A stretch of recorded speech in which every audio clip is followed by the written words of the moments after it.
Welcome back, dear listener, to another gentle descent into the forgotten corners of history. Tonight we revisit a life many once called blessed, but might now call a legal trap dressed in lace.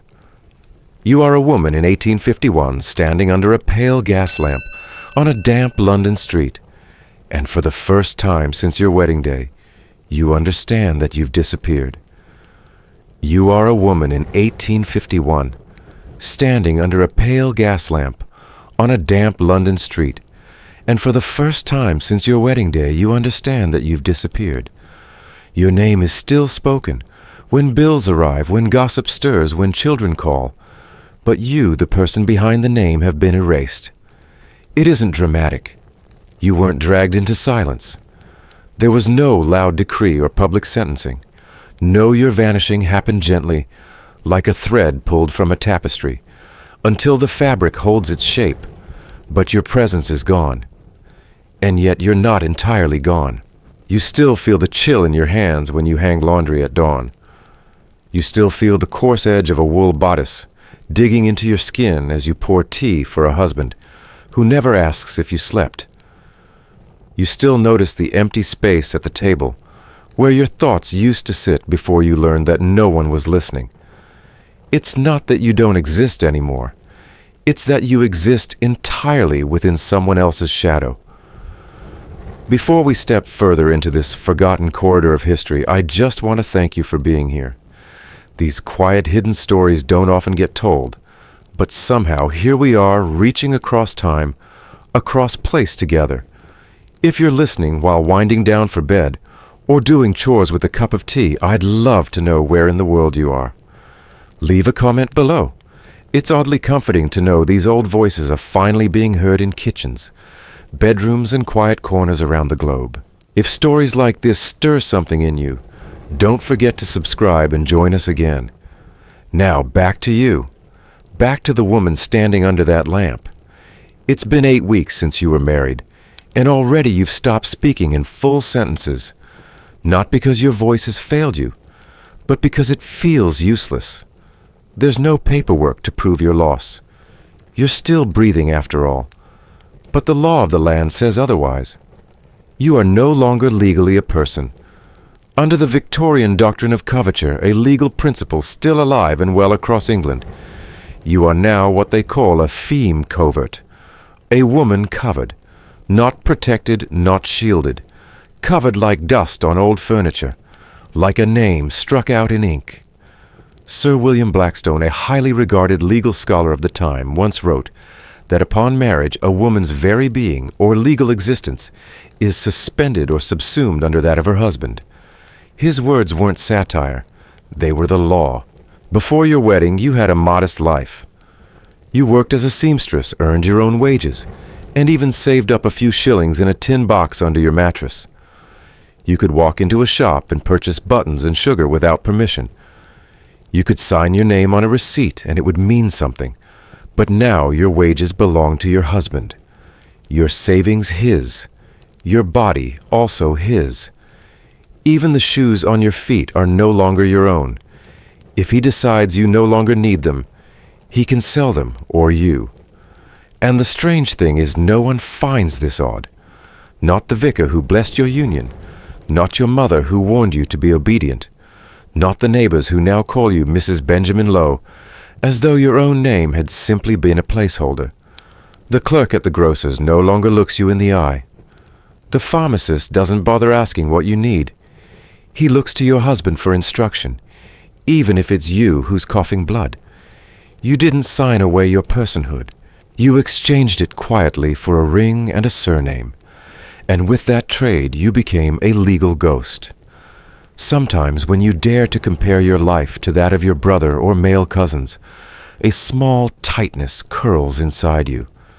They come and go as they please. They take jobs, lose them, take new ones again. They drink and nobody questions their respectability. They raise voices and no one flinches. Meanwhile, you, the wife, are expected to be grateful for warm hearths and quiet compliance. But what can you say? These are the times. At least you're not barefoot on the street. At least your husband hasn't raised a hand in days. At least there's bread tonight. This is how gratitude is cultivated, not by joy, but by the slow trimming of what you once hoped was possible. You do hear rumors of women who push back. A merchant's wife who refused to give up her inheritance. A milliner who tried to keep her business open after marrying. Most of them failed. A few were taken to court accused of deceit or madness. One was sent to an asylum in Kent where she died within a year. You'd like to believe their stories were exaggerated, but deep down you suspect they weren't. Legally, you can no longer sue anyone. If someone owes you money too bad, only your husband can pursue it. If someone assaults you in public, it's his decision whether or not to press charges. If your neighbor damages your property, you can't complain. After all, you don't own any. Even the clothes on your back aren't really yours. Imagine this: a man marries a woman, and the next day sells her silk shawl at the pawn shop to buy himself ale. It's legal. The law says he owns it. And if she complains, she's nagging, ungrateful. If she tells her mother, she's disloyal. If she raises her voice, she's hysterical. That's the trap. Every road out leads to condemnation. You think about the young woman you were just a few months ago dreaming of lace and letters of being loved for your cleverness. You still write in your journal sometimes. Short entries, half thoughts, sentences like, "He said I speak too much," or "I dropped the kettle. He called me useless." They're not full stories, just small fragments, proof that you're still here somehow, and not just a shadow fading into his silhouette. Historically, this system didn't just appear overnight. It grew over centuries, fertilized by legal precedent, religious doctrine, and polite society. It was held up by judges in powdered wigs and reinforced by sermons delivered from polished pulpits. The expectation was clear: a good wife knew her place, and her place was beneath. But not all wives stayed quiet. In 1843, Caroline Norton, a high-profile English writer, began speaking out against these legal absurdities after her abusive husband took her children and all her earnings. Her efforts helped stir public debate that eventually led to the Married Women's Property Acts decades later. Still, that was too late for you standing now in 1851. The law is still on your husband's side. Caroline Norton is just a name in the paper, a scandal, an outlier. You, on the other hand, are a nobody, and nobodies don't get legislation. Historians still argue whether coverture was more a social expectation or a legal stranglehold, but for you it hardly matters. What does it change when your world has already closed in? There's a peculiar moment that happens when the postman brings a letter and your husband opens it without asking. You realize then that privacy is a luxury. You cannot own a letter. You cannot own a thought unless you keep it safely buried. Sometimes you watch the fire in the hearth and imagine dropping your journal pages into it, one by one, just to be sure no one else finds them. But then what if you forget yourself too?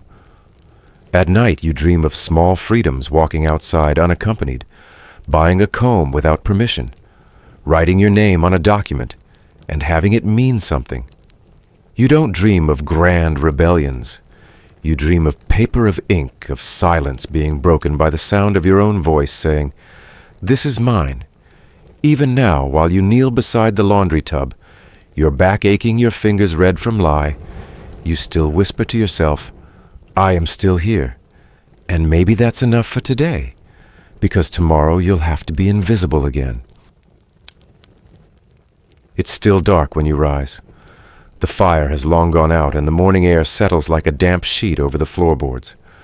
Your husband's boots are beside the door, muddy from the night before, and already your eyes drift toward them with a mixture of dread and habit.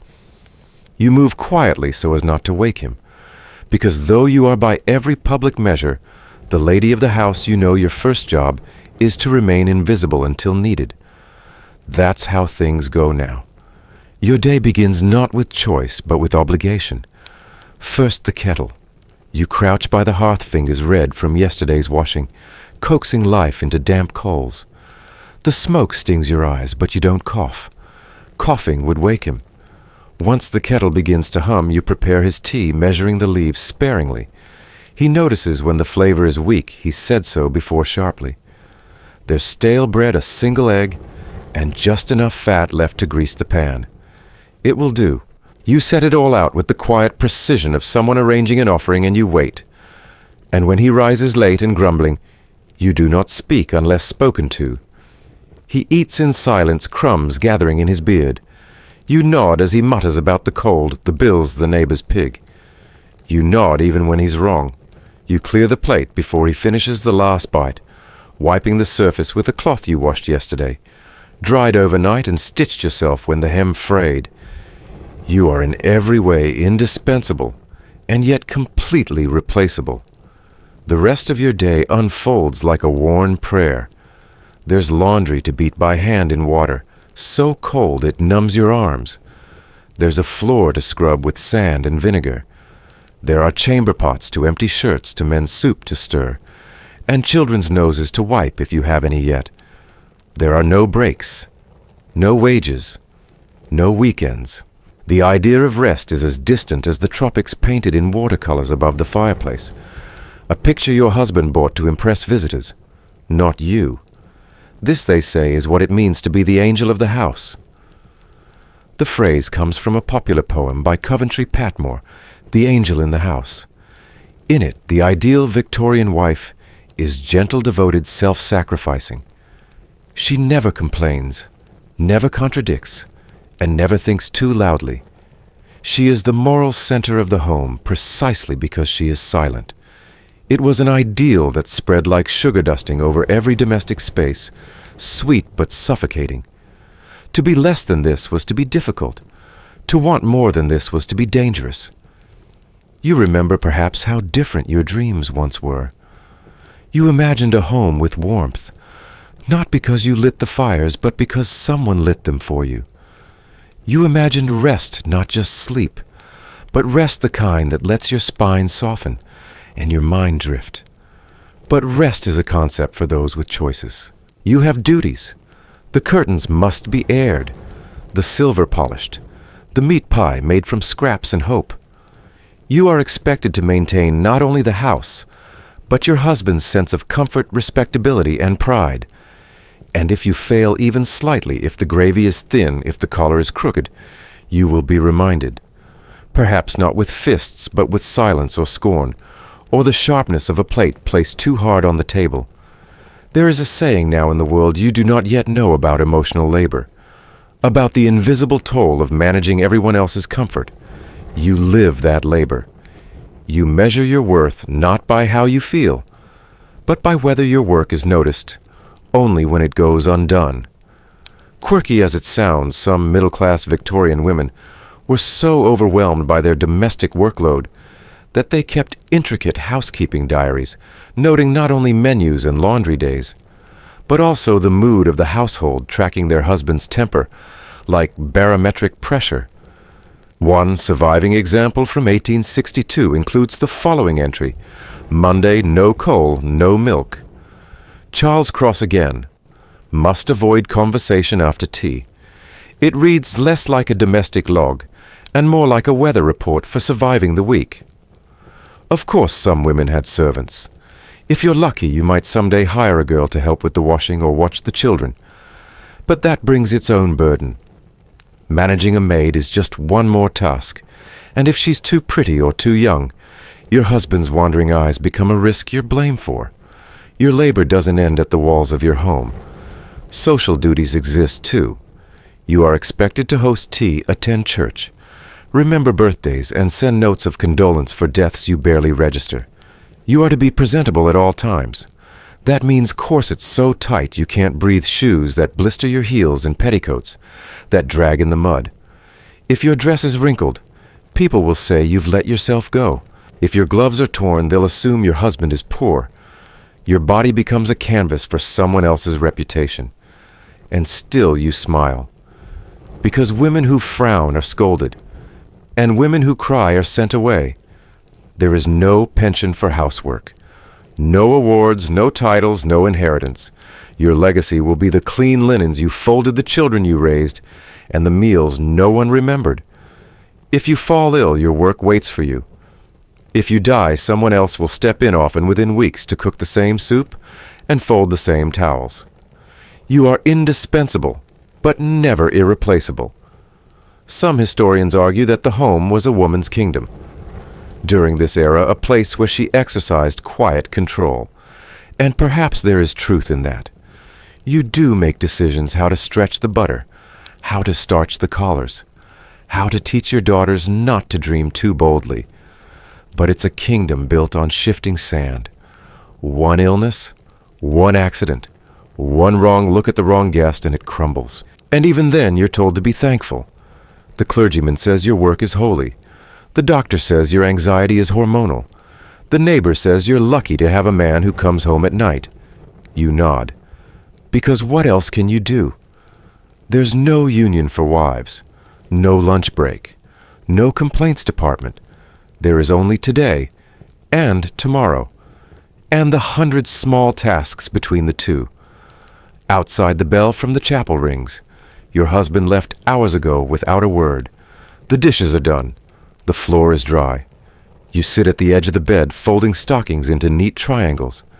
And for a moment, just a moment, you let yourself wonder what it would be like to have a day all your own. A day with no fire to light, no shoes to shine, no eggs to boil. A day where the sun rises for you, not just for those you serve, but the kettle whistles again and the moment slips away. It's strange, really, how something as intimate as your own body becomes a public matter. The moment you say, "I do." You remember your wedding night, not for the lace on your sleeves, or the candlelight in the room, but for the ache you carried the next morning. It was not romantic, not sacred, not even gentle. It was expected, and expectations for a Victorian wife were rarely up for negotiation. From the moment you were declared a Mrs., you became sexually available by default. The law, the clergy, and society all agreed a wife's consent was presumed not requested, not required. Your duty was to submit even if you trembled, even if your lips said no, even if your whole body recoiled. In the eyes of Victorian England, to be married was to be perpetually consenting. That was the system as rigid and unyielding as the bed frame beneath you. Legally, there was no such thing as marital rape. The prevailing belief was summed up bluntly by Sir Matthew Hale, a 17th century jurist, whose writings were still heavily cited in Victorian courtrooms. He famously declared, "The husband cannot be guilty of a rape committed by himself upon his lawful wife, for by their mutual matrimonial consent and contract the wife hath given herself up in this kind unto her husband." That sentence lived for centuries in the law books, and it bled into every crevice of domestic life. By the time you were born, it had already become dogma. You feel this doctrine in your bones. It's there when your husband touches you, not out of tenderness, but out of ownership. It's there when he comes home drunk and expects you to undress without a word. It's there when the midwife tells you that a quiet wife is a good wife, and when your mother warns you not to upset him. He has his needs, she says. Always his needs. And yours. If you say no, you are frigid. If you say nothing, you are complicit. If you say yes but flinch, you are dramatic. There is no winning, only enduring. You learn quickly that certain days of the month don't matter. Headaches are dismissed. Exhaustion is overlooked. Pregnancy may buy you a brief reprieve, but not always. Some men, in fact, believe that intimacy during pregnancy strengthens the child, a notion that seems to have more to do with convenience than medicine. You learn to calculate the weight of his footsteps on the stairs, the smell of gin on his breath, the hour of the evening. You steel yourself not for affection, but for survival. You bite the inside of your cheek to keep from speaking. You focus on the ceiling beams, the sound of the wind, the crackling of the fire. Anything but the weight above you. And if you flinch, if you cry out, if you dare to speak afterward, he might laugh. Or worse, he might accuse you of being ungrateful. Some women would kill for a husband like me, he might say. And you will nod, because to do otherwise is to invite punishment, or pity, or both. There are rumors, of course. Whispers pass between laundresses and shopgirls about wives who tried to withhold intimacy, who were then accused of denying their duty. One woman, they say, was locked in the pantry for 2 days as punishment.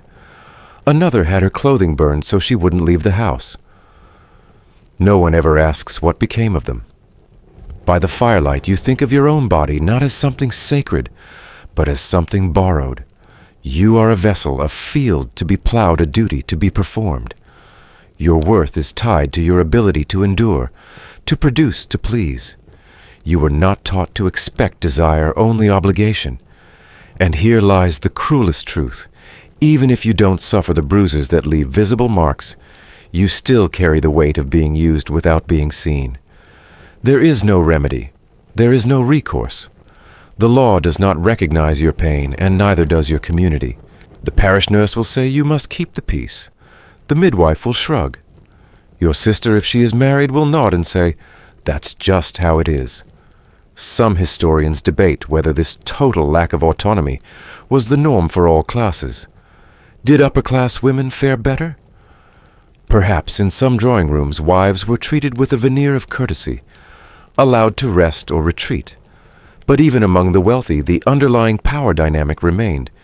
In 1857, during a high-profile divorce case between Isabella Robinson and her husband, the court scrutinized her private diary for signs of infidelity, but no one questioned her husband's behavior. Her innermost thoughts were read aloud in court, like scandalous literature, while his transgressions went largely unexamined. And Isabella, she lost the case. Mainstream historians agree that the lack of legal recognition for marital rape persisted in Britain well into the 20th century. In fact, it wasn't until 1991, yes, 1991, that marital rape was formally recognized as a crime in the UK. Until then, the legacy of Hale's assertion that a man could not rape his wife remained intact, a grim reminder of how deeply rooted this erasure of consent truly was. But even in the strict confines of Victorian marriage, some women found covert ways to assert control. One quirky but telling example, the use of nightcaps or head coverings, tied in deliberately elaborate ways to signal unwillingness. A particularly stubborn knot could take so long to undo that it served as a deterrent. Was it effective? Not always. But in a world where your words held no power, a knotted ribbon became a form of resistance. There were other subtle rebellions too. Some women, especially in the larger households, claimed monthly illness far more frequently than necessary. A mysterious stomachache, a sudden chill, a late supper. These were not lies but lifelines, fragments of autonomy clutched in candlelight. Of course, none of this was ever spoken aloud. Not in drawing rooms, not in letters, not in court. It stayed in glances exchanged at the wash basin, in careful silences around the supper table, in shared sighs behind closed doors. You wonder sometimes what love is supposed to look like.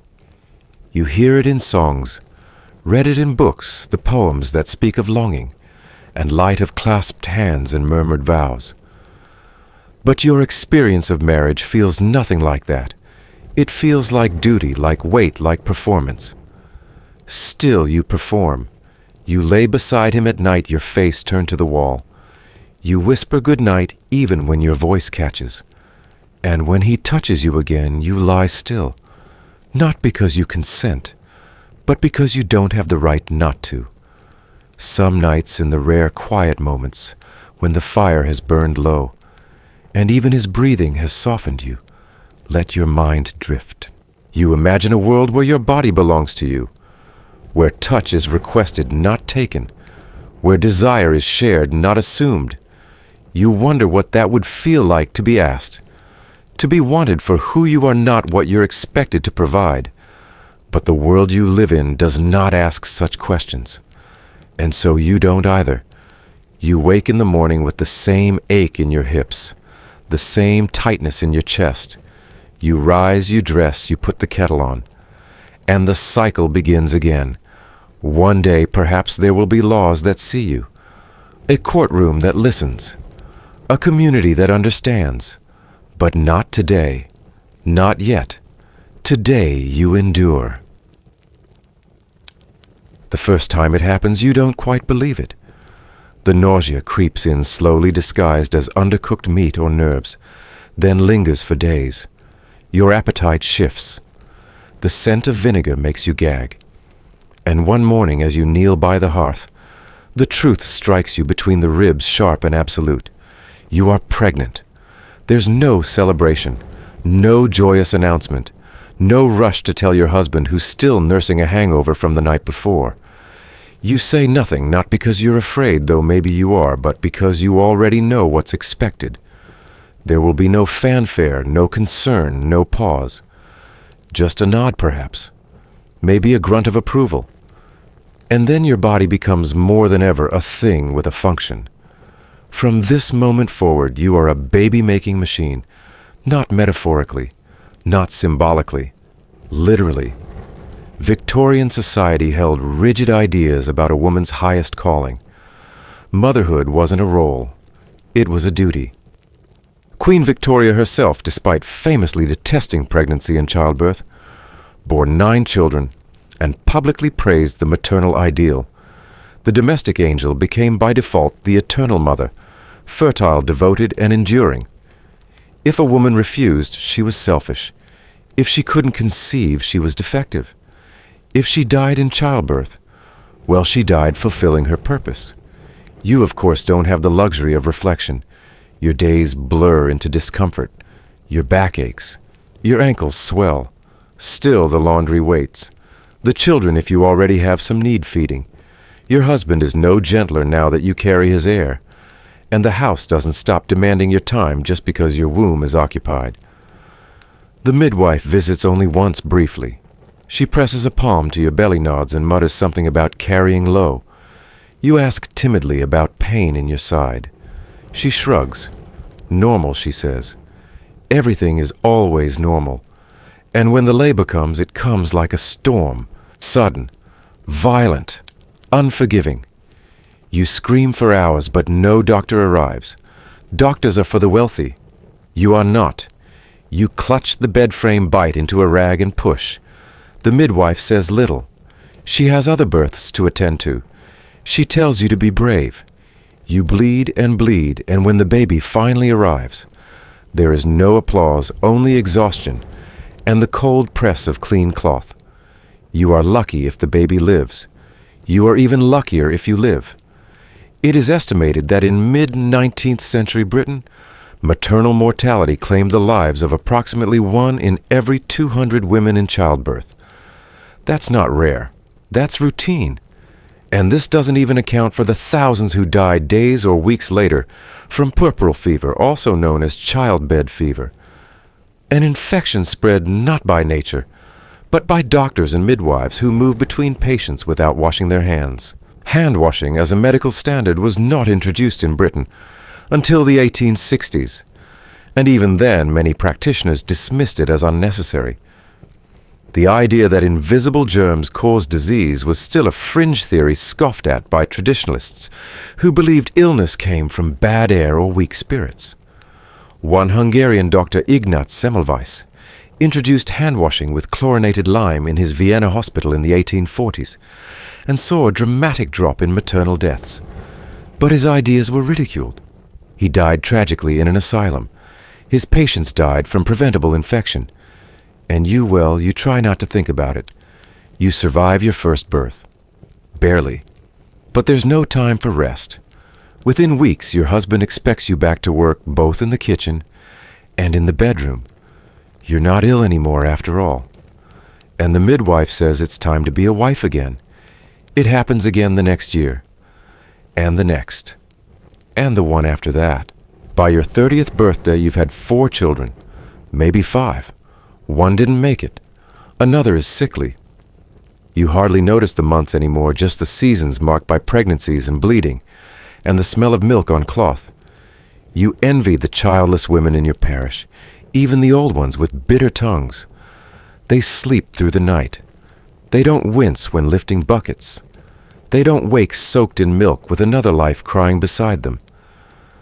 There's a phrase people use when you show signs of exhaustion.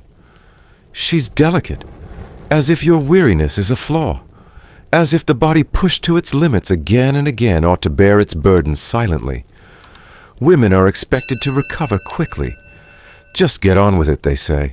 It's what we do. But your hips crack when you bend. Your teeth ache from calcium loss.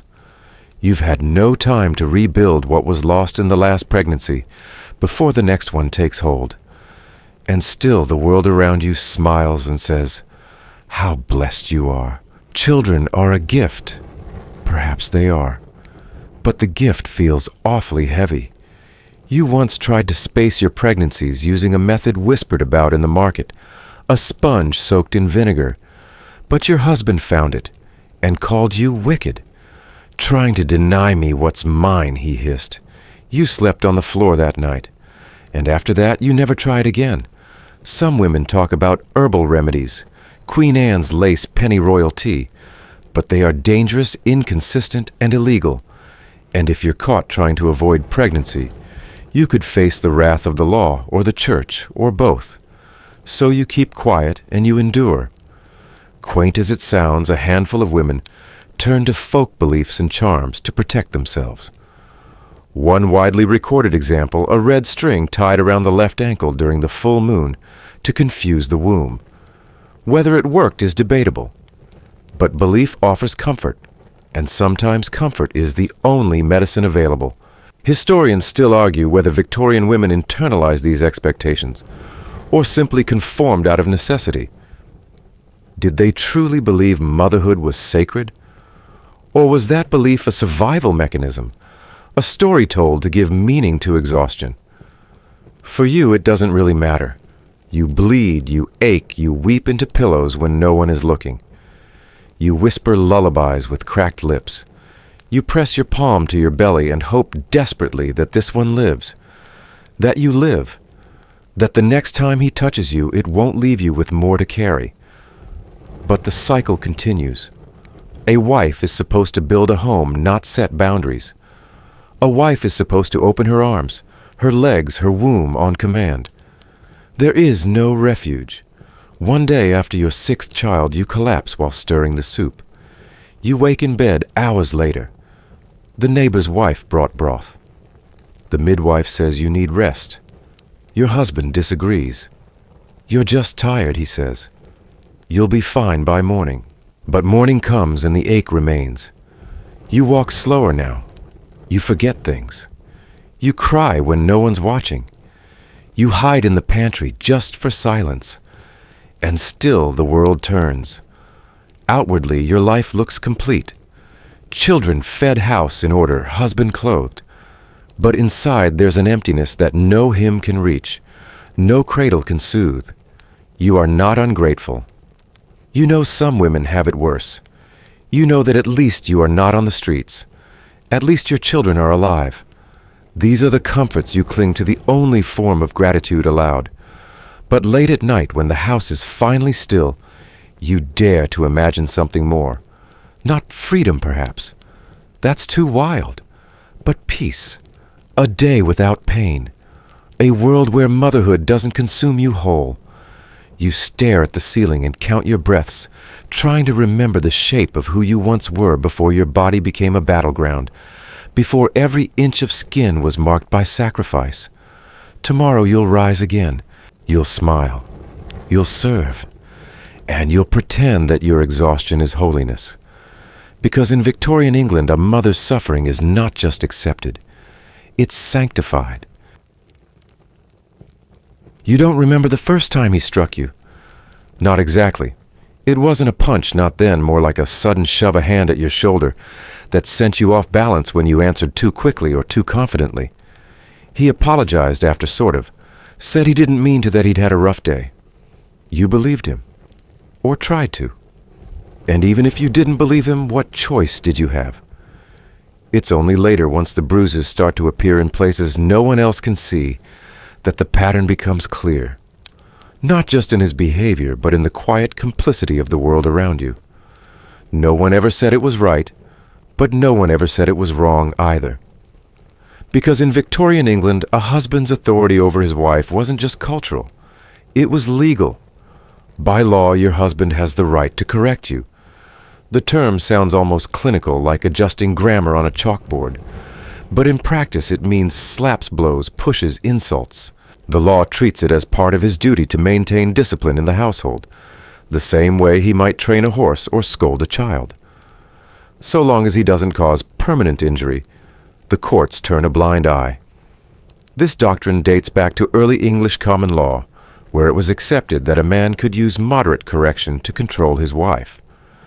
By the Victorian era, this belief remained widely held, even if the language grew more polite. Judges often cited domestic harmony as justification for non-intervention. In 1853, a British court famously ruled that it was not the role of the state to interfere in family matters unless the violence was extreme and repeated. In other words, a single beating did not warrant legal concern. Two might. Maybe. You try to rationalize it. Maybe you spoke out of turn. Maybe dinner was late. Maybe the baby's crying made him snap. You tell yourself this is just the way men are: firm, short-tempered, easily agitated by noise or disorder. You hear other women say the same thing. Mine's no better, they sigh, adjusting scarves to hide bruises. Just don't talk back when he's drinking. There's a kind of sisterhood in these silences, a quiet solidarity born of shared fear. You trade ointment recipes and excuses. One woman says she tripped on the stairs. Another blames a cupboard door. You all nod knowing, and no one says the truth aloud, because saying it aloud would mean admitting how powerless you truly are. Your children learn the unspoken rules too. They flinch when his boots hit the floor too hard. They avoid eye contact at supper. Your oldest daughter mimics your smile, a tight, careful thing, and learns to smooth out her apron, even when her hands are shaking. One evening, your husband strikes you hard enough to split your lip. You retreat to the bedroom, press a cloth to the wound, and try to steady your breathing. He comes in a while later, mutters something about being sorry, and climbs into bed without waiting for a reply. The apology is shallow, but it's something. It always is. A few days later, you run into the vicar's wife. She notices the swelling. You try to turn your face away, but she catches your eye and says softly, "Sometimes they don't mean it. Best to keep things peaceful.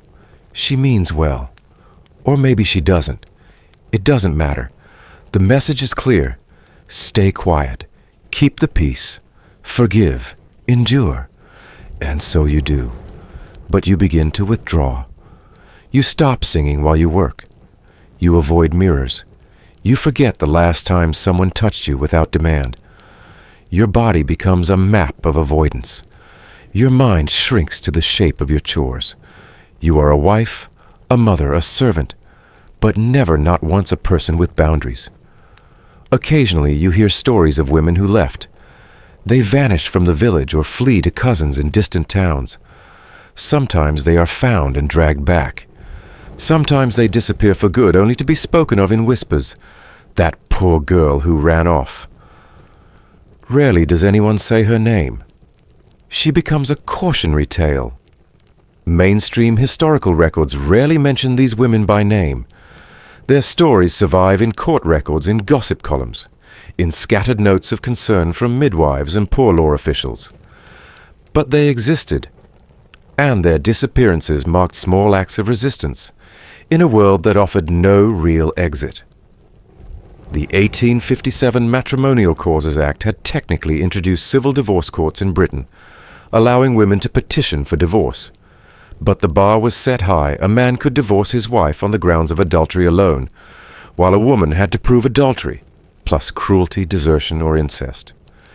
It was an impossible standard for most, especially when legal fees hovered around $40, a sum equivalent to a year's wages for a working-class laborer. For women like you, the law might as well not exist. Even so, whispers of that law reach you. A neighbor's daughter saw a pamphlet in the city. Someone's cousin knows a woman who found a solicitor. It sounds like fantasy. You hold the idea in your mind like a candle in a cold room, flickering unlikely but warm. And then perhaps one day he hits you hard enough to knock you off your feet. Not just emotionally, literally. You lie there on the floor, breathless, dazed. The children are crying. The kettle has boiled over. He walks out without looking back. And in that moment, something shifts not in him, but in you. You don't get up right away. You lie there, staring at the ceiling beams, and imagine what it might be like to never hear his voice again, to sleep through the night without fear, to wake without the weight of apology on your tongue. But the fantasy dissolves quickly, because where would you go? You have no money, no title, no protection. Your family would not take you in divorced. Women are a stain. The parish might offer a workhouse. And your children, he would keep them. The law gives him full custody. So you rise. You wash your face. You hide the bruises. You clean the spilled water. And you whisper to yourself, not because you believe it, but because it's all you have. At least the children are safe. Some historians argue that societal attitudes toward domestic violence began to shift in the late 19th century. Campaigns by social reformers like Francis Powercobbe drew attention to the plight of battered wives advocating for legal reform and public awareness. Cobbe published powerful essays comparing wife-beating to slavery, calling out the double standards of Victorian morality. But her words were read mostly by other reformers, rarely by judges or lawmakers. Still, they mattered. They planted seeds. And by the 1870s, whispers of legislative change began to stir. But not for you. Not yet. In your lifetime, the blows remain legal. The bruises remain invisible. The silence remains deafening. One peculiar yet telling anecdote from the era involves a woman in Manchester who, after years of abuse, trained her pet parrot to squawk, "Leave her alone, you brute," whenever her husband raised his voice. The story made the papers not as a tragedy, but as a curious novelty, a laughing matter, a joke. The pain behind it, as always, was ignored. You laugh softly when you hear it, not because it's funny, but because you wish you had a parrot too. Instead, you have only yourself. The next time he raises his hand, you don't cry. You brace. You breathe. You carry the bruise like a badge, invisible to the world, but aching with every movement. You hum to your children while you cook. You wipe your mouth before company comes. You smile because that's what's expected. Because in this world, a man's anger is unfortunate, but a woman's resistance is unforgivable. And so you fold the linen. You light the lamp. You keep the peace, even if it kills you. There's something peculiar about the kind of silence that builds over years. Not the quiet of peace, but the hush of resignation. You feel it in the mornings when no one says good day. You feel it in the pauses between your husband's questions and your careful answers.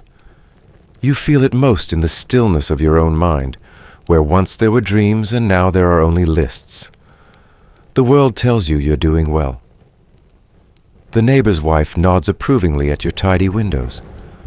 The butcher comments that you always look presentable. At church, the curate preaches about the virtue of patience and sacrifice. And afterward, the vicar's wife squeezes your hand and says, "Your children are lovely. You must be so proud." And you smile. Because what else can you do? A good Victorian wife does not complain. She does not raise her voice, and certainly not her hand. She suffers quietly and with grace. She is moral. She is obedient. She is the soul of the home, and the home is supposed to be her reward. But if the home is a reward, why does it feel so much like a cage? You've heard the phrase all your life. The woman's place is in the home. It's printed in advice, manuals sewn into samplers and spoken like gospel at afternoon teas. But what those samplers and sermons don't say is what that place demands of you. It demands your youth, your health, your time, your voice, your dreams. And in return, it offers quiet rooms and polite nods. Sometimes not even that. So you learn to disappear without vanishing, to be present in body but not in spirit, to smile when you're aching, to say I'm fine so automatically that you begin to forget what not fine felt like. Sometimes you wonder if this numbness is what they meant by contentment. In 1861, a popular domestic advice book, The Book of Household Management by Mrs. Isabella Beeton, was published. It became a kind of Bible for middle-class women, with chapters on everything from cleaning silver to managing servants, to conducting oneself with proper feminine restraint. One section advised women to be cheerful and patient under all domestic circumstances, for their temperament set the tone of the household. In short, if the home was unhappy, it was probably your fault. So you strive to be pleasant. You fold every shirt with care. You serve each meal warm. You wear your Sunday dress even on Thursdays just in case someone knocks. You remember birthdays, polish the brass, and sew buttons onto shirts you didn't tear. And when you feel the weight pressing on your chest, you ignore it. Your husband doesn't ask how you're doing. Why would he? There's supper on the table. The children are washed. The bed is made. Everything appears fine. You stop writing letters to your sister. You stopped years ago, really, after she married and moved away. At first you told her everything about the loneliness, the struggle, the bruises you didn't name. But she wrote back only once, saying she was sure you'd settle into happiness soon. She meant well. Or maybe she didn't. Either way, you never wrote again. You once told the midwife you were sad. She gave you a tonic made of valerian and lavender and told you to rest more. That was 3 children ago. Now when the sadness creeps in, you simply dust. The word depression exists, of course, but not for women like you. In Victorian times, women who suffered mentally or emotionally were often diagnosed with nervous exhaustion, female hysteria, or simply melancholia. The remedies ranged from warm baths to isolation in asylums to, in extreme cases, surgical removal of reproductive organs. Because if a woman suffered, it must be her womb's fault, or her nerves, or her imagination. Historians still debate whether Victorian medicine helped or harmed more women than it healed. Treatments for hysteria in particular ranged from bizarre to outright cruel. In some cases, women were subjected to bed rest so extreme that their muscles atrophied. In others, they were institutionalized for years over something as simple as grief or anger. A woman who grieved too long after the loss of a child could be labeled unbalanced. A wife who refused intimacy might be sent to a private madhouse. A mother who cried too often could be prescribed laudanum, a potent opiate. You thankfully are not in a madhouse. You're in your own kitchen, scrubbing the same corner of the same floor you scrubbed yesterday. But the line between sanity and silence feels increasingly thin. There's an ache behind your eyes that never goes away, a heaviness in your limbs that no amount of rest seems to fix. You cry sometimes, not from sadness, but from sheer tiredness. And then you wipe your face and get back to work. Because what choice do you have? Once, while hanging laundry, you overheard a neighbor talking about a woman who walked into the river with stones in her pockets. How selfish, the woman said. She left behind 3 children. You felt a chill, not from the wind, but from how quickly grief had become shame. So you do not grieve. You suppress. You smile at the grocer. You sing lullabies to your children. You pretend that everything is fine because pretending is safer than admitting the truth. And the truth is this: you are deeply, profoundly unhappy.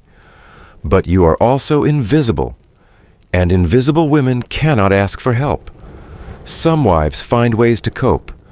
They read poetry by lamplight, Elizabeth Barrett Browning perhaps, who dared to write love poems that hinted at pain, or Christina Rossetti, who filled her verses with quiet sorrow. Others knit obsessively, counting stitches like prayers. A few keep journals carefully hidden, filled with sentences that begin with, "I wish," or "I remember." One woman you know walks to the church every morning, not for prayer, but just to sit, to breathe, to be alone without expectation. You think often of joining her. But the dishes won't wash themselves. Sometimes in your dreams you live in a small cottage by the sea. There are no children, no husband, no linens to bleach. Just you and the wind and the salt. But you always wake before the dream ends and the kettle is boiling over again. And you remind yourself like a mantra, at least I'm not alone. At least I'm not poor. At least the children are healthy. At least becomes a kind of prayer. But prayers in your world are quiet things. Whispers, not cries. Smiles, not screams. There is a cost to this silence, of course. It wears you down. It hollows you out. But society will never admit it. To the world, you are the picture of success. A well-kept home, well-dressed children, a presentable husband. What they don't see is how carefully you've arranged every piece of your life to hide the emptiness inside. You are not failing. You are surviving. But sometimes late at night when the house is asleep and the clock ticks too loudly, you wonder what it might feel like to live. Truly live. Not as someone's wife. Not as someone's mother. Just someone. It's hard to say when the hope began to fade. Maybe it was after the fourth child or after the second black eye.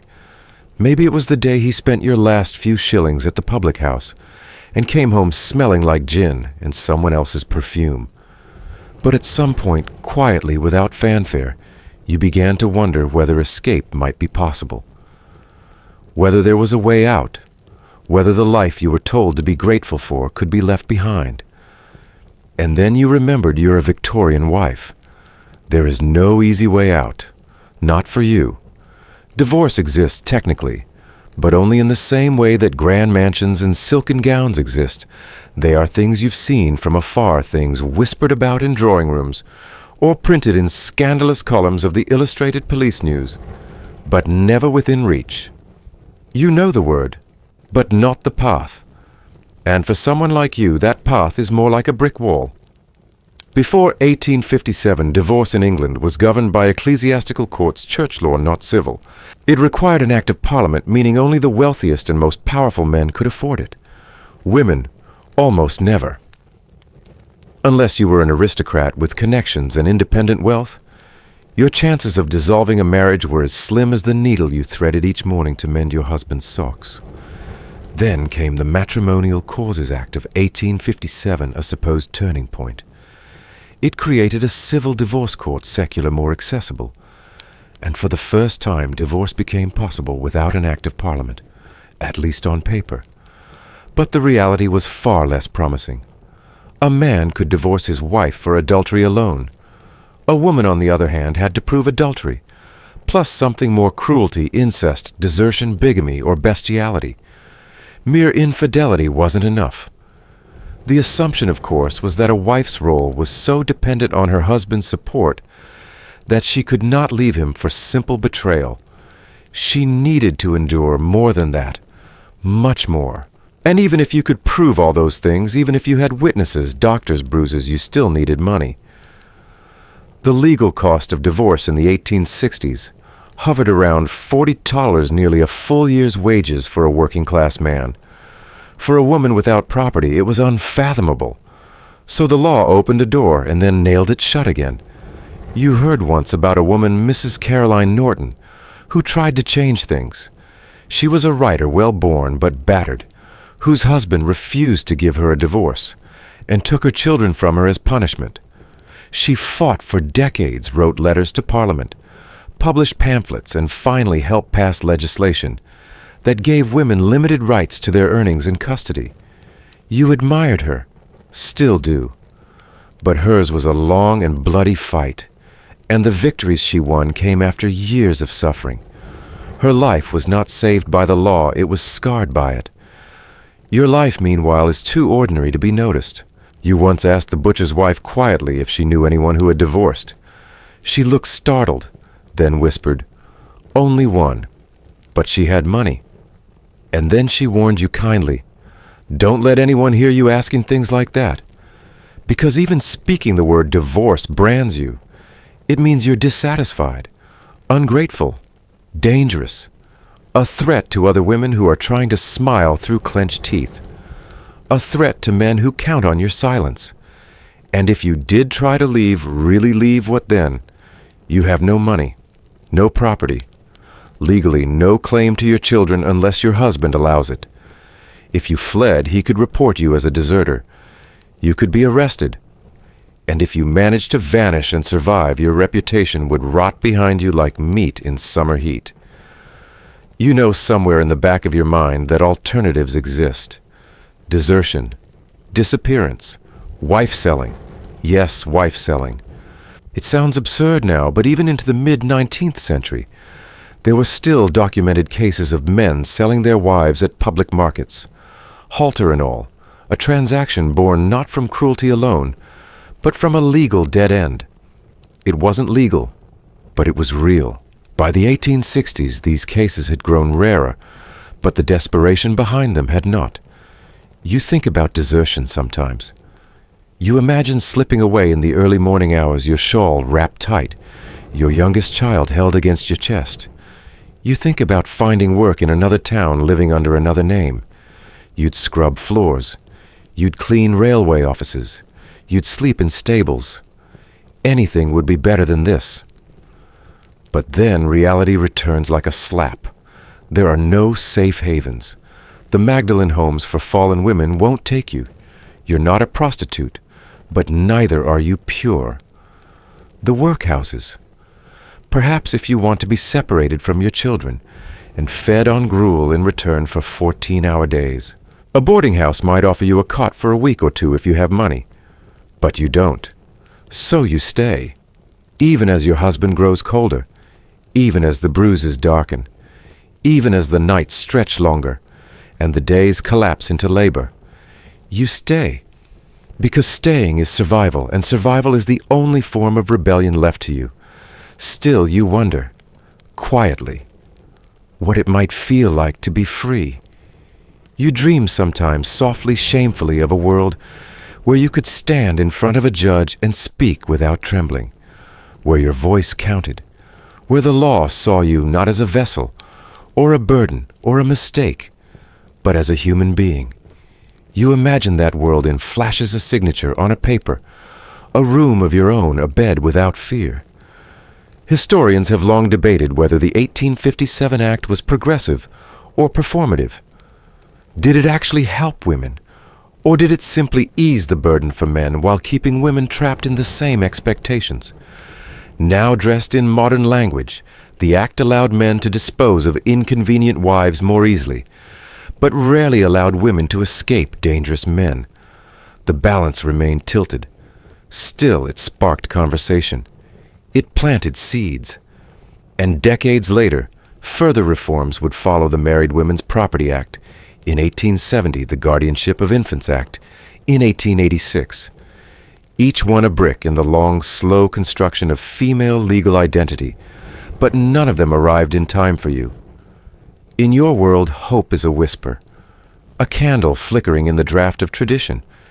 You write your name in the margin of a book just to remember what it looks like. You hide coins beneath a loose floorboard, even though you know it won't be enough. You teach your daughter to read with fervor, telling her stories of queens and rebels, but not telling her why you cry afterward, because deep down you know that even if the law forgets you, she must not. She must remember that there was a woman who dreamed of freedom and folded laundry in silence, a woman who never stopped thinking even when no one listened, a woman who stayed not because she was weak, but because she was cornered, because the law was a locked door, and she never found the key.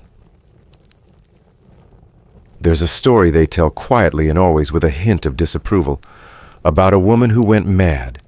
She wasn't violent, not at first.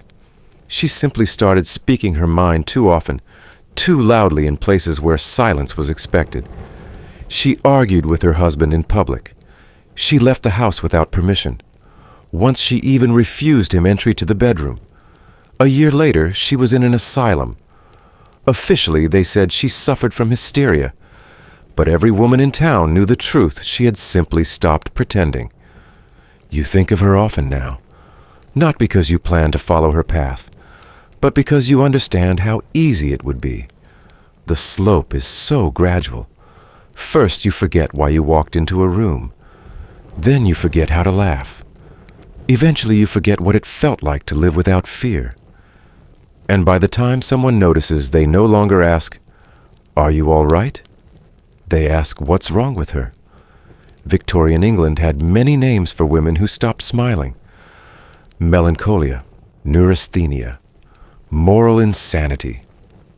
But the most damning label of all was hysteria, derived from the Greek word for uterus hystera. The diagnosis assumed that a woman's womb, and therefore her womanhood, was the source of all her mental distress. No matter what you suffered, it could be traced back to your biology. You weren't broken by grief or violence or isolation. You were simply female, and female meant fragile.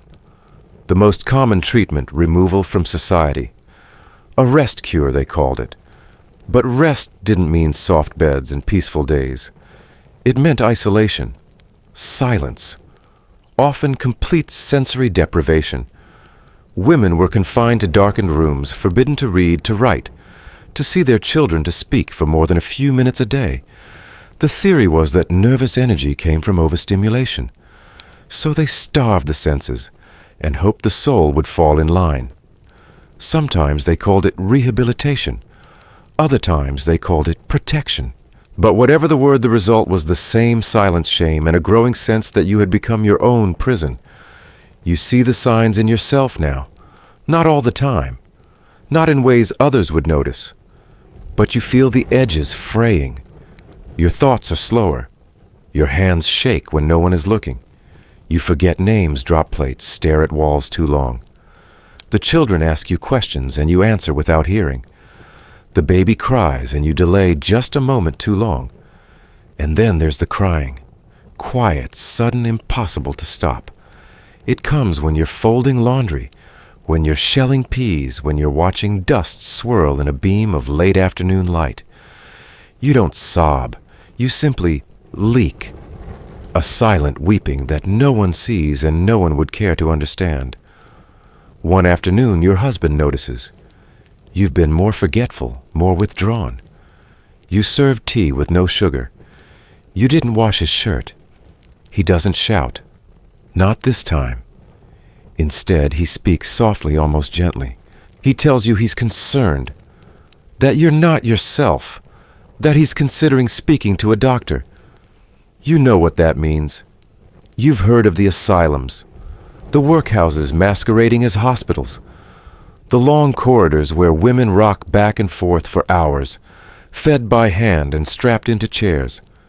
You know that once you go in, coming out is not guaranteed. And you also know what kind of women they send there. Not the dangerous ones, just the inconvenient ones. The mainstream historical fact is grim Victorian England institutionalized thousands of women for conditions that today would be considered grief postpartum depression or simple frustration. A woman could be committed by her husband, father, or brother with little more than a signature. And once inside, her testimony carried no weight. She could be kept there for life without trial, without review, without recourse. Many died there. Others survived, but not as themselves. The system wasn't built to help. It was built to silence. The most infamous of these institutions, Bethlehem Royal Hospital, nicknamed Bedlam, had by the 19th century moved toward more modern practices, at least in name. But smaller county asylums, private madhouses, and charitable institutions still operated under vague rules and minimal oversight. In 1860, the Lunacy Act allowed for continued detention of patients based on the word of just 2 medical men. That meant your future could be sealed by your husband and his doctor.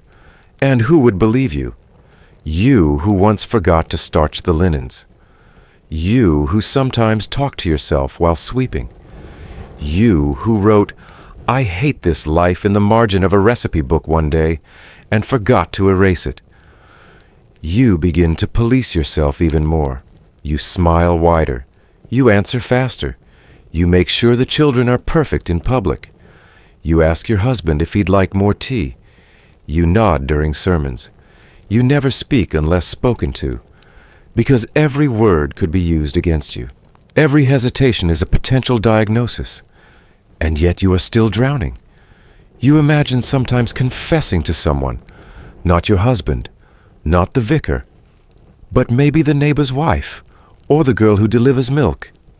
You imagine saying, "I'm afraid I'm losing myself." But what would they say? Try lavender oil. Have a rest. Count your blessings. So you don't say it. You simply wait for the feeling to pass. And when it doesn't, you blame yourself. One peculiar historical detail in some homes, women began wearing what were known as remembrance bracelets, small handmade bands with initials or charms tied to them, not for fashion but to remind themselves of who they had once been. A girl who played piano, a sister who loved reading, a woman who once wanted to see the sea. These tokens, hidden under sleeves, were small acts of resistance, memory anchors, proof that they were still there somewhere beneath the dust and duty. You consider making one. A ribbon maybe with a stitch in the shape of your name's first letter. Just something to hold on to, something no one can take. Historians still debate whether most Victorian women truly accepted the roles they were given or merely performed them to survive. Letters, journals, and court documents suggest both some found meaning and pride in their sacrifices. Others wept into their aprons and dreamed of train stations. You know where you fall on that spectrum. And yet you don't run. Because there are children to feed, a hearth to tend, a man to appease. And because the cost of speaking up could be a lifetime in a room with no door. So you press your lips together, fold another napkin, and listen for the sound of footsteps in the hallway. You check your reflection before answering the door. You rehearse smiles in the mirror. And when your hands shake, you tell yourself it's just the cold. It's always just the cold. The clock ticks slower now. Or perhaps you only imagine it sitting in your chair long after the children are tucked into their beds, and the last embers in the hearth glow dimly in the grate. There's something strange about this kind of stillness, the hush that follows the chaos, the ache that follows the duty. In the silence you find space not just for breath, but for memory. And in those memories you begin to wonder, was it always like this? Not just here in your tiny corner of England, but everywhere were women always born into silence. The warmth of the fire dwindles, but your thoughts burn brighter. You reach carefully beyond the smog-choked skyline of Victorian London, beyond the cramped brick terrace houses and soot-smudged windows, beyond even the borders of your own century. What if this thing you're living, this heaviness, this hollow wasn't unique? What if it was merely your version of something far older?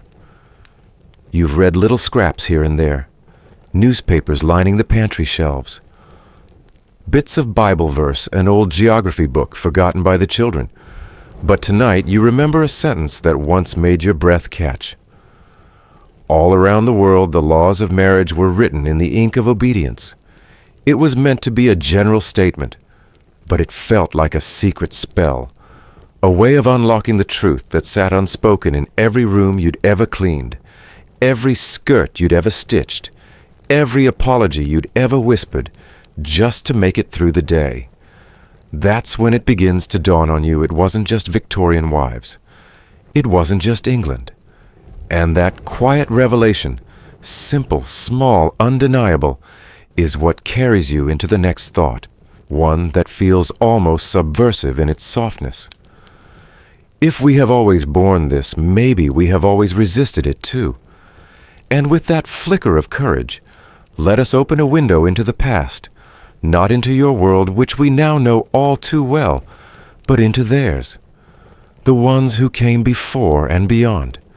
The ones whose names are lost, but whose silence still hums beneath the surface of dusty records and whispered stories.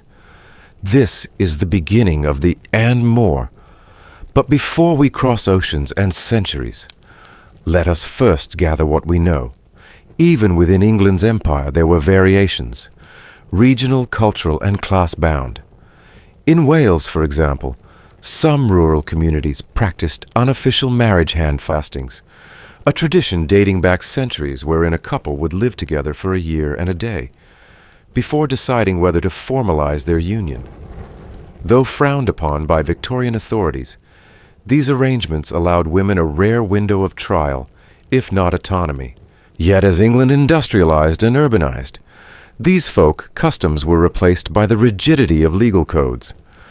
And with that shift came a tightening of control over women's bodies and choices. The Married Women's Property Act of 1870 did begin to allow wives to retain earnings and inheritances in certain cases, but the law's reach was slow and patchy. And for many lower-class women like yourself, it was a paper promise in a world of unwritten rules. Which brings us to one of those curious footnotes of history, the petticoat protest. During the 1870s and 1880s, as more women began to advocate for legal reform, some would stitch subtle messages into the hems of their skirts. Phrases like "votes for women" or "justice at home" were embroidered in fine thread, nearly invisible, unless you lifted the fabric. It was quiet rebellion, the kind that made your heart beat fast just imagining it. A whisper sewn into every step. Historians still argue whether these acts of domestic dissent had tangible political impact, or whether they served primarily as personal acts of resistance. But what remains clear is this for many women: trapped in lives not of their choosing, even the smallest secret could be a form of survival. And survival, as you well know, is an art. You think of this as you fold the laundry, as you spoon the porridge, as you iron a collar to please a man who won't notice. You imagine other women, different dresses, different prayers, different languages, but the same steady hands, the same tired eyes, the same threadbare hope. It is this feeling that gently carries us out of your home and into theirs. Let us walk now into a time long before chimneys and corsets, long before Queen Victoria's sorrowful reign draped the world in black crape and mourning pins. Let us turn our gaze toward distant dynasties, toward lands and customs far from Yorkshire, yet somehow hauntingly familiar. Let us begin with the wives of medieval France and feudal Japan women, who lived not under gaslight, but candlelight, whose marriages were arranged not by preference, but by political calculus. Let us visit their kitchens, their shrines, their cell-like chambers, places where they too were expected to disappear gracefully into the shape of their husbands' shadows. And in each story let us listen, not just for suffering, but for agency, for resistance, for the small, sharp moments when a woman said no or whispered yes, or simply endured with dignity so fierce it echoed down through time. Because what links you isn't just the pain, it's the persistence. And as we begin the and more, let us hold close this gentle truth. Though the names change and the borders shift, the lives of women have always mattered. Even when the world tried to forget, especially then. Let the journey continue. You cross the threshold of time, the chill of Victorian England, still clinging to your skin, and step into the dry, honey-colored light of a 13th century Arabian courtyard. The air smells of sun-warmed clay rosewater and dust. Here the calls to prayer mark the day, not clock chimes. Women move like shadows through latticed screens and shaded walkways, their voices low, their footsteps careful. This is a world of poetry and jurisprudence, of elaborate rules etched into scrolls and memory alike. And yet for all its refinement, for all its beauty, the story of marriage remains hauntingly familiar. You are now a wife in medieval Arabia. The room you sleep in is quiet, but not always peaceful. The man you married, perhaps chosen by your father, or perhaps arranged through distant correspondence, holds the keys to your status, your safety, and your future. Under Islamic law, divorce is technically possible. In fact, the 9th century jurist al-Shafi'i codified extensive guidelines for how it could be enacted from mutual agreement to judicial intervention. But like a staircase with too many steps, theory and practice rarely meet. To secure a divorce as a woman known as kula, if initiated by the wife, you must offer back your dowry. Prove a just cause and plead your case before a male judge.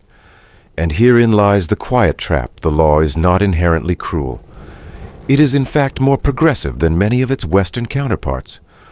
But the structure around it, the witnesses required, the social costs, the male mediation makes access a mirage. Like water in the desert, it's there, until you reach for it. You are told you may leave your husband if he's violent, if he withholds financial support, if he refuses conjugal relations. But what if he simply wears you down with daily indifference? What if your heart has gone dry from too many silent meals, too many prayers whispered without comfort, that the judges say is not quite enough? So you stay. You tend the courtyard vines. You raise his children. You listen for gossip through the walls, for tales of other women who dared to walk away. And in those hushed stories, you find one curious fact in the city of Cordoba. Some women, wealthy merchants' daughters, mostly began including divorce clauses in their marriage contracts. They wrote their escape into the fine print long before the wedding feast was held. A line of text guarded like a secret weapon. Historians still argue whether this was widespread practice or an anomaly of elite women in cosmopolitan centers. But the fact that it existed at all glimmers like a shard of glass in the sand.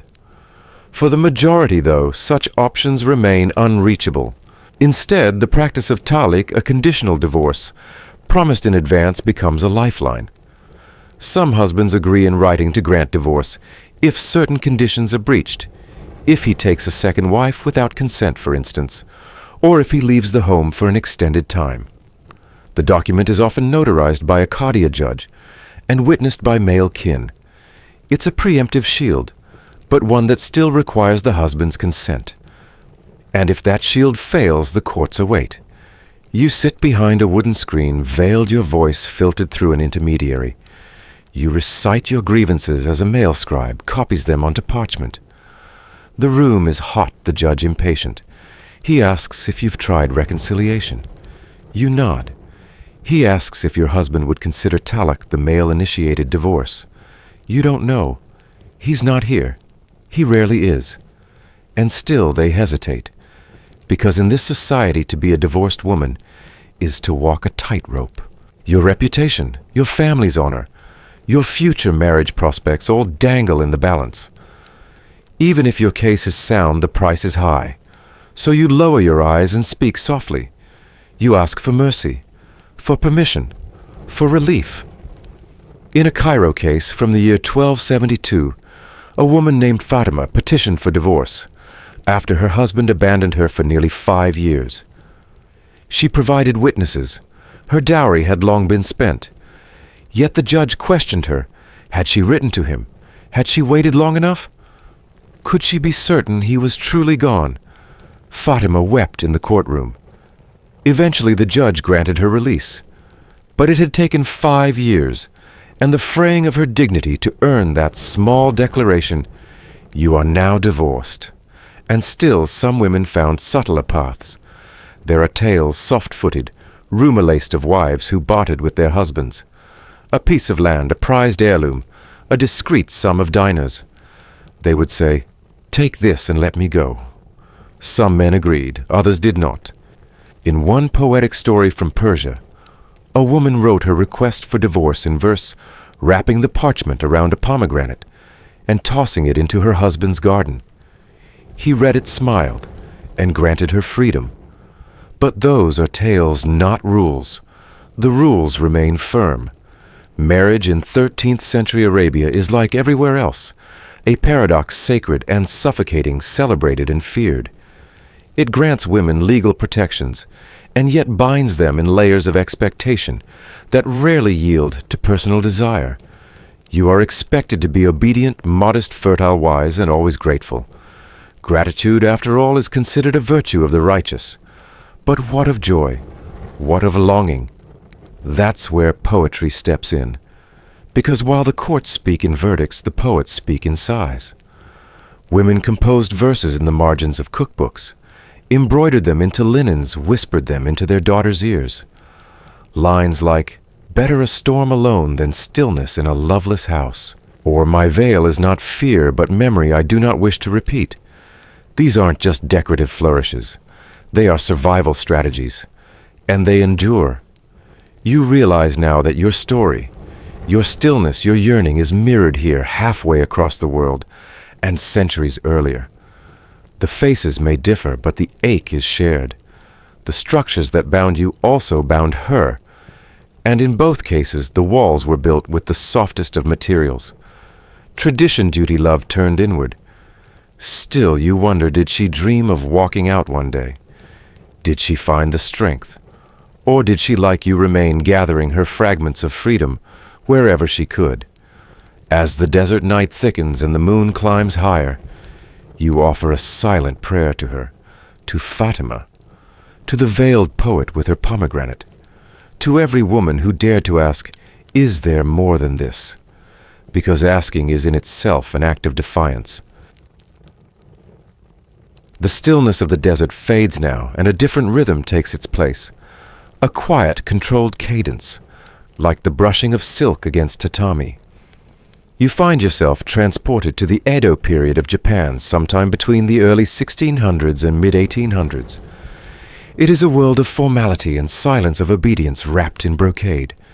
The air is cool and fragrant with incense. Paper screens cast delicate shadows on polished wood. A wife here must be graceful, modest, and above all useful. Your name perhaps not spoken aloud outside your family. Your value measured by your ability to endure. You are now a samurai's wife in Edo, Japan. Your household is orderly, a reflection of your husband's honor. Every tatami mat is placed with precision, every teacup aligned. The servants follow your lead, but not out of affection. They watch for flaws. A poorly tied obi, a misplaced word, a dish that is too hot or too cold. Each is a reflection not just of you, but of him. If you fail, he loses face. And for a samurai, face is everything. Marriage here is not rooted in love. It is a contract, a duty, an arrangement made between families to secure alliances or property. Your father negotiated it with care. Your dowry was paid. Your husband may be decades older than you. You bowed when he entered your father's home for the first time. You bowed again when the matchmaker sealed the promise. On your wedding day, you wore 12 layers of silk, even though it was summer. You sweat through them in silence. Now, years later, you still bow every morning when he rises, and when he ignores you, as he often does, you bow again. The Edo legal system granted husbands near total authority over their wives. A man could divorce a woman simply by writing 3 lines on a piece of paper and handing it to her. No explanation needed. This act, called mikudarihan, literally means 3.5 lines. Once received, you were expected to pack your belongings and return to your family, if they would take you. If they hadn't already married off your younger sister in your place. The mainstream historical fact is chilling in its simplicity. A husband in Edo-era Japan could end a marriage unilaterally and instantly. You, on the other hand, could not. There was no equivalent process for women. If your husband was cruel, neglectful, or unfaithful, your only hope was for his family or your own to intervene. But honor kept most mouths closed. You were expected to accept your fate. After all, a good wife is gammon enduring. One recorded case from 1715 tells of a merchant's wife in Edo, who had not seen her husband in over a year. He had taken a concubine in Kyoto and stopped sending money. She petitioned the town magistrate to declare him legally absent. The magistrate refused, citing a lack of witnesses. The wife, now destitute, was forced to move back in with her cousin, where she spent the rest of her life weaving silk in silence. But not all women accepted this quietly. Among the merchant and artisan classes, Women sometimes fought back not through rebellion, but through strategic precision. They collected gossip. They forged quiet alliances with in-laws. They appealed to the kanjosho, the city office that handled disputes, not with emotion but with paperwork. A letter written in perfect kana, respectful and restrained, might sway a minor official, especially if it included a gift. Historians still debate how effective these appeals were.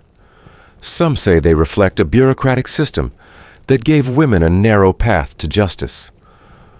Others argue they were little more than polite refusals wrapped in formality. What is clear is this: women learned to navigate power without appearing to seek it. And yet even success had a bitter edge. Divorce brought disgrace not just to the wife, but to her entire family. A divorced woman was considered used no longer suitable for honorable remarriage. If she returned home, she was expected to labor in the shadows, raising nieces, tending gardens, brewing miso in silence. If her family refused her, she might become a servant, a nun, or worse, a street performer selling poems and fortunes in back alleys. Then there were the onabu-geisha, the women of the warrior class trained in combat. Legends like Tomoe Gozen had once ridden into battle-sword, flashing poems flying from her lips. But by the Edo period, these warrior women were mostly stories told in hushed tones, less inspiration, more cautionary tale. A reminder that too much strength in a woman could be dangerous, even shameful. And so you keep your head bowed. You whisper lullabies to your children, and thank the gods that your husband has not sent you away.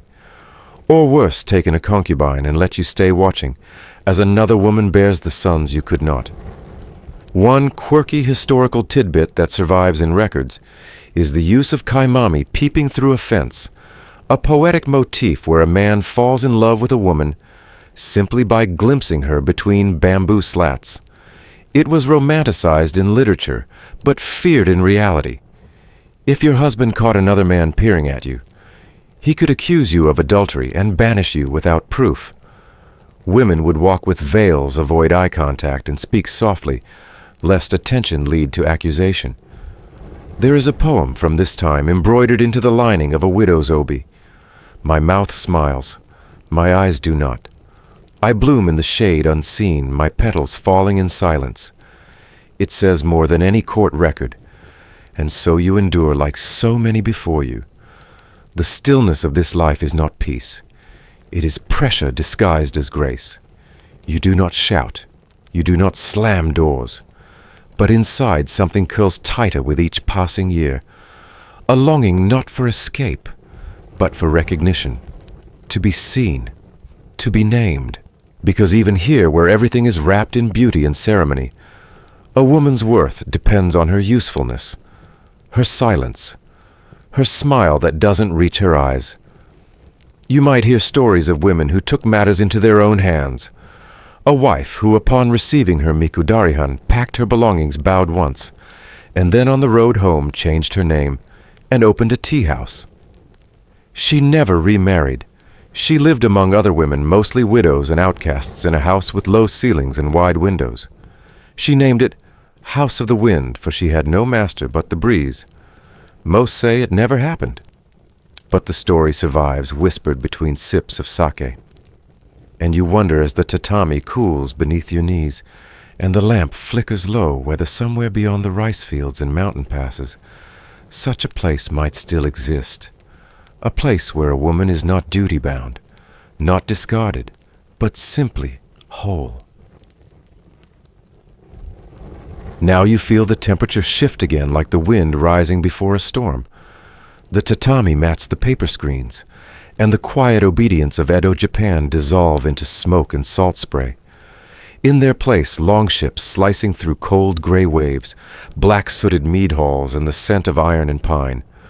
You're standing in the damp threshold of a Viking longhouse in 9th century Scandinavia.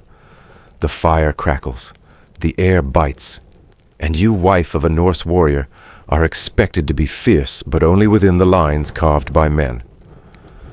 To the modern imagination, Viking women evoke a certain mystique, powerful, resilient, adorned in wool and bronze, standing tall beside their axe-wielding husbands. And compared to many of their contemporaries, Norse women did enjoy legal advantages. You, as a wife in this time, could inherit property-managed land and even initiate divorce. In fact, the mainstream historical fact here is this: Viking women could lawfully divorce their husbands by declaring the separation in front of witnesses and returning to their family with the items from their dowry. That's more autonomy than many women would gain until centuries later.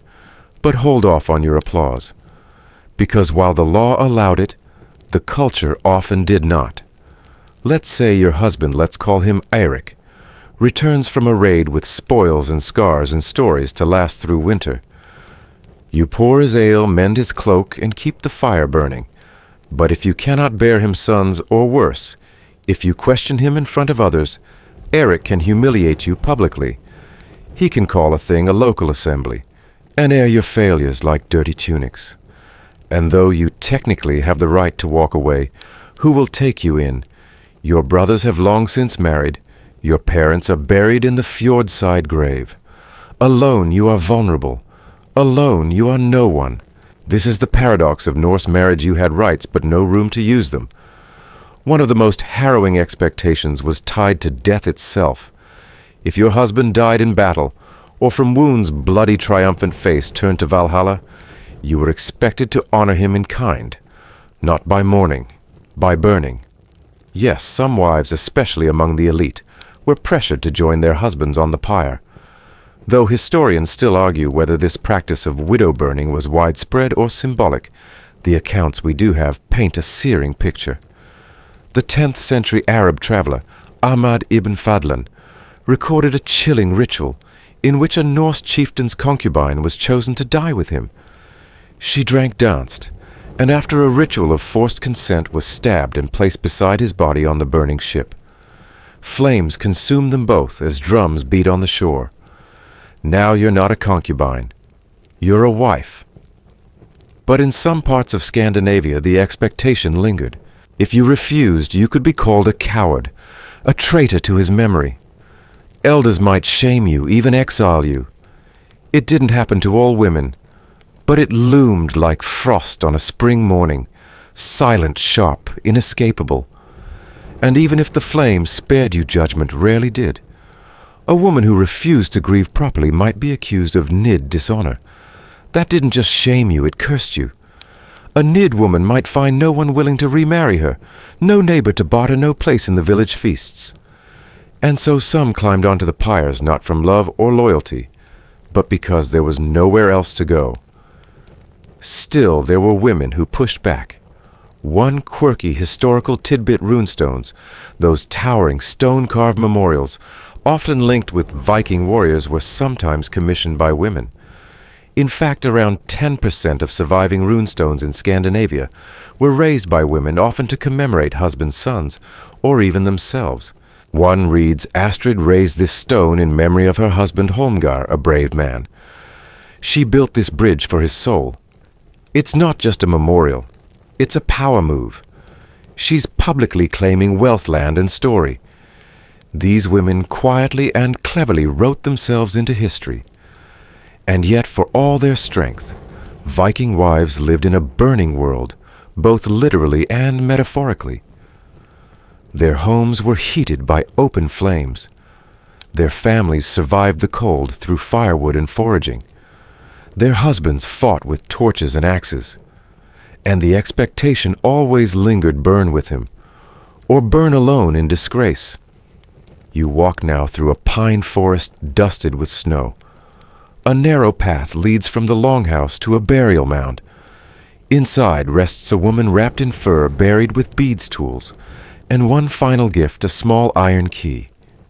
It symbolizes her role as keeper of the home, the mistress of Loch's grain and lineage. But the key is not a weapon, not a shield. It opens no doors that lead away from duty. So you press forward, fierce, yes, but always on fire.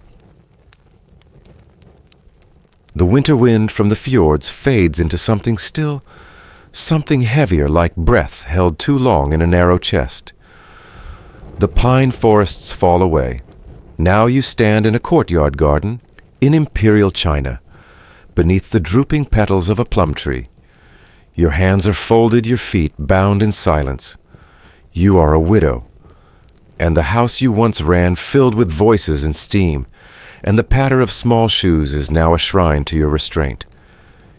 Here in Confucian China, particularly during the Ming and Qing dynasties, you are not simply a woman bereft. You are the embodiment of virtue in grief. The mainstream historical fact. Under the heavy influence of Confucian ideals, widows in imperial China were strongly discouraged from remarrying. Chaste widowhood was held up as the highest moral ideal for a woman. So much so that those who remained faithful to their deceased husbands were sometimes rewarded by the state with stone memorial arches erected in their honor.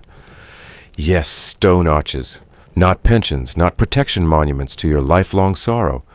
And to refuse this role, to attempt a second life with another man, that wasn't seen as hope. It was betrayal. You may have been only 16 when you married. You may have known your husband for weeks before being handed a red veil and a cup of wine. You may have grown into your roles together, learning the rhythm of boiled rice and children's fevers. Or perhaps he was cold, distant, chosen by others, and endured like winter rain. Either way, his death does not mean freedom. It means you must freeze in place, preserved like a painting, unchanging, uncomplaining. Sometimes you are not even allowed to mourn openly. In some cases, if your husband's family deems you too young or too pretty, they may fear scandal. They may lock you away or shave your head. Some widows were even expected to live out the rest of their days under their in-laws' roof, obedient to their husband's parents until they too passed. Only then might you consider stepping back into your own name.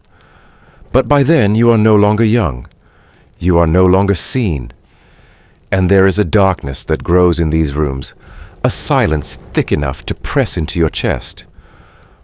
Some women, especially among the gentry, internalized this silence so deeply that death felt like the only honorable option.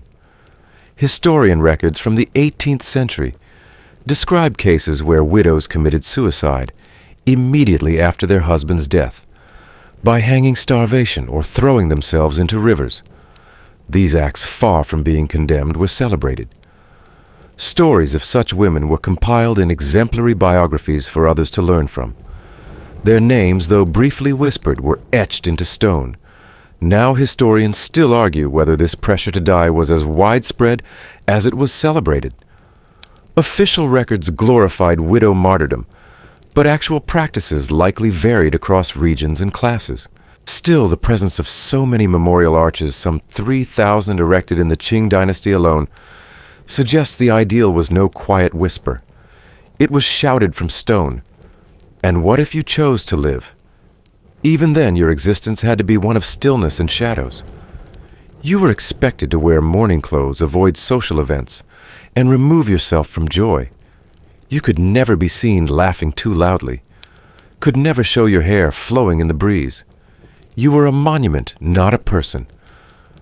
Now here's a quirky detail in some communities. If a woman tried to remarry, the community might literally break the memorial arch built for her, smashing it as a public declaration of her disgrace. It wasn't just a loss of honor. It was erasure from history again. You walk through a narrow street now past rows of houses, with stone courtyards and bamboo screens. A woman stands at a window, hair streaked with early gray, holding a teacup that has long gone cold. She has not spoken to a man outside her family in 20 years, but her neighbors still call her a paragon of virtue. In the most sorrowful irony, even women who died in childbirth after choosing widowhood were called models of morality. Their deaths became part of a quiet national mythos that the ideal woman loved her husband more than herself, more than life, more than any future she might have forged on her own. The Confucian household was built on hierarchies, father over son, husband over wife, and in death those hierarchies did not break. They crystallized.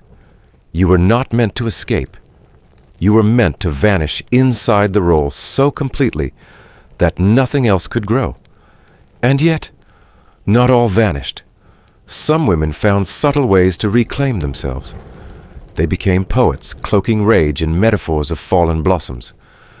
They told stories to children embedding subversive morals inside parables of cranes and rivers. They managed money behind closed doors, ran households with tactical brilliance, and kept families afloat through famine and flood. They did not shout, but they endured, and in enduring they bent history just slightly back toward the light. You kneel now at the foot of one of those stone arches carved with dragons, moss-lined, weather-softened. The inscription names a woman who lived in silence for 50 years after her husband's death. It praises her patience, her obedience, her suffering. But what it does not say, what you can almost hear if you listen hard enough, is that she may have loved her children fiercely, that she may have closed her eyes at night and imagined the wind lifting her hair like silk, that she may have dared now and then to hum. The stone arch fades behind you. The whispers of the Confucian widow's courtyard dissolve into dry wind and dust, hot, swirling golden with the scent of wood smoke and sandalwood. Now the world is India. Not modern India, not the one of traffic and temples and technology, but an older one, a place where time feels slower, heavier, almost ceremonial. You are in a village, maybe in Bengal, maybe in Rajasthan, sometime before the British Raj tightened its grip, and long before independence had even been imagined. The year is somewhere between the 17th and early 19th century, and you, dear listener, are a widow. Or rather, you're about to be. Your husband lies on a funeral pyre, his skin already turned waxen, his chest still from the final exhale that left his ribs quiet. The priest murmurs verses from the Rig Veda. The community gathers not in silence, but in a hum of expectation. Some women wail, some just watch. And then all eyes turn to you. You are not dressed in white yet, not the widow's white. No, you are in red wedding red, the same color you wore when you became his wife. The same color brides across the subcontinent still wear today. Your bangles are intact, your veil heavy. But inside your chest there is only the sound of your heartbeat thudding against bone like a fist pounding at a locked door. Because you know what comes next. They will ask you sometimes gently, sometimes insistently if you will ascend the pyre, if you will commit sati. The mainstream historical fact is this sati, also spelled suti, was a funerary practice in parts of pre-colonial and early colonial India, in which a widow self-immolated on her husband's funeral pyre. The act was often ritualized, praised as the ultimate expression of marital devotion. It was not uniformly practiced across all of India, but it occurred most commonly among higher caste Hindu communities, especially among the Rajputs of northern India and Brahmins in Bengal. The British officially outlawed sati in 1829 under Governor-General Lord William Bentinck, but isolated cases continued for decades. Now here's the tragedy.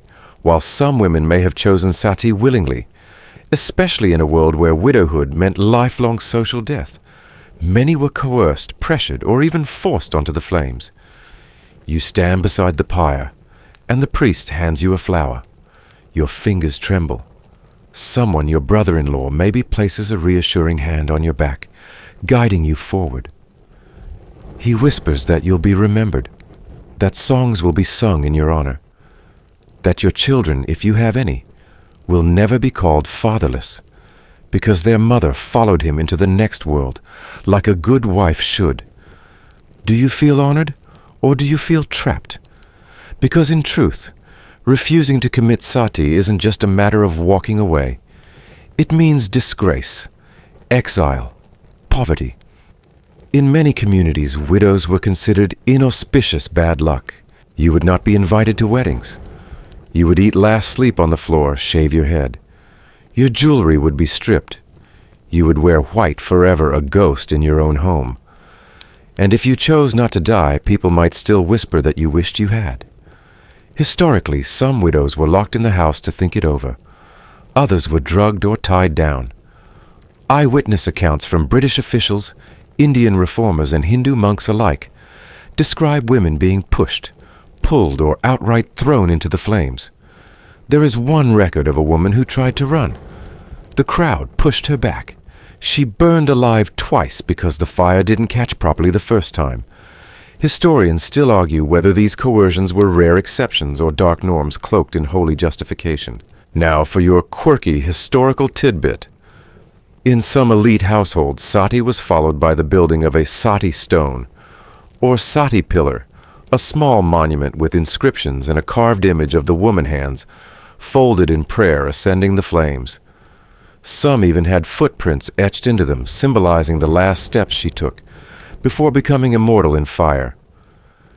Imagine that your last act, your final breath, preserved not in memory but in stone, not as a protest, not as grief, but as proof of virtue. But here's the heartbreak. For many women, the choice wasn't between life and death. It was between sati and something worse, between going up in flames or being extinguished slowly over decades, watched by neighbors, avoided by family, hidden behind screens in silence. In high-caste households, especially among the Rajputs, the practice of jauhar also shadowed the concept of sati. Jauhar was a mass ritual suicide by women, usually wives of warriors committed to avoid capture and violation by invading armies. Hundreds, sometimes thousands of women leapt into fire together, their bodies wrapped in wedding saris, singing hymns as they chose death over dishonor. To the outside world it seemed heroic, but to each woman in the line waiting her turn at the flames, it was terror dressed as tradition. In contrast, for widows of lower castes or rural families, death was rarely ceremonial. Instead, they simply faded. They lived in the corners. They became servants in their own homes, or were cast out entirely. The fire wasn't literal, but it still burned through every part of their lives.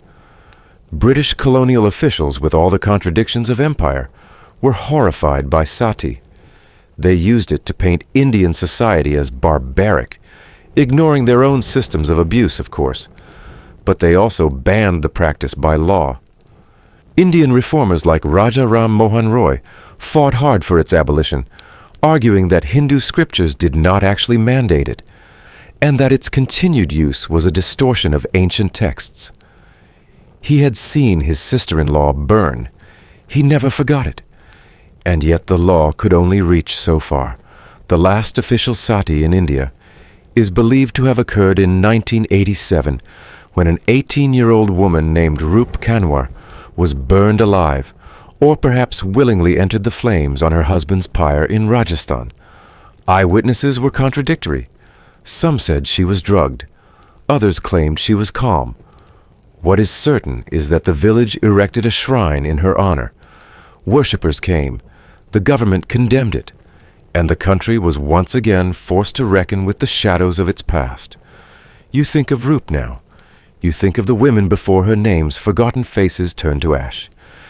And you wonder quietly how many of them dreamed of slipping away in the night instead, of putting on a pair of men's sandals and walking until the fire was far behind them, of living not as a goddess, not as a ghost, but as themselves.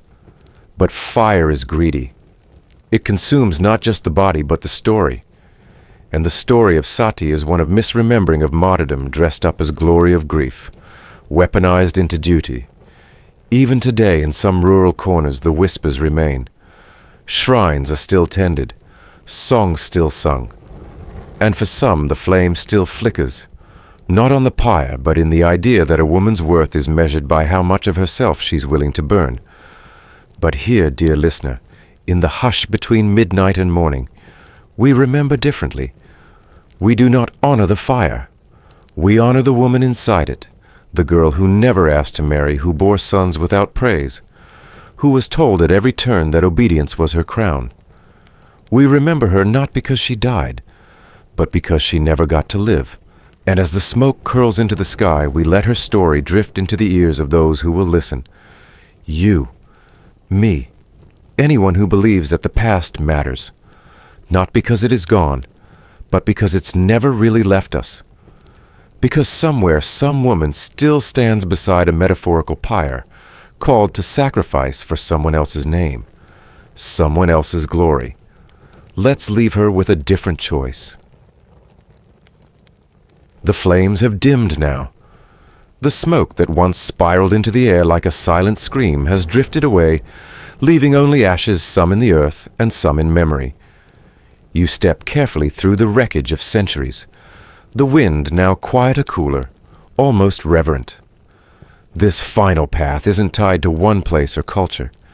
It's made of footprints, hundreds, thousands, the kind that don't leave marks on maps, but impressions on the soul.